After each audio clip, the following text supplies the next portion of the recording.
Organisée du 13 au 14 mars, la dite formation a réuni sous le thème la promotion de la transparence et l'intégrité dans le secteur privé.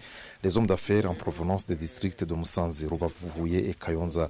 3 points principaux étaient à l'ordre du jour, à savoir la sensibilisation du secteur privé sur la loi numéro 35/2012 du 19 septembre 2012 portant protection des dénonciateurs. Cette nouvelle loi a pour objectif de protéger les dénonciateurs, prévenir et lutter contre les infractions, actes et comportements illicites et enfin encourager les dénonciations. La sensibilisation du secteur privé sur cette loi avait pour but notamment d'encourager, de dénoncer les pratiques de corruption dans les passations de marché. Il a été également question d'introduction sur le pacte d'intégrité par Transparency International Rwanda comme nouvel instrument de lutte contre la corruption dans les passations de marché.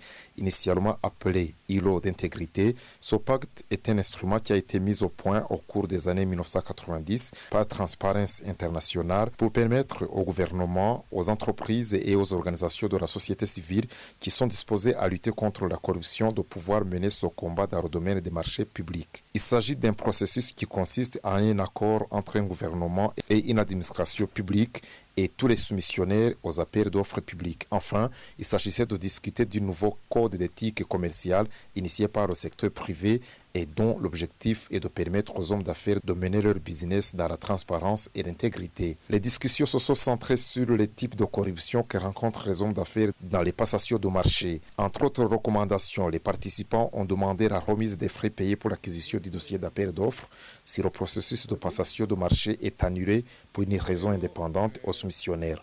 Pour eux, le problème est crucial car les soumissionnaires ont la plupart des fois des engagements avec les banques. Dans le même ordre d'idées, ils suggèrent aussi que des pénalités de retard s'appliquent aussi à ceux qui lancent le marché, comme cela s'applique aux soumissionnaires qui ne respectent pas les clauses du contrat. Cléophas Baroré pour la télévision rwandaise.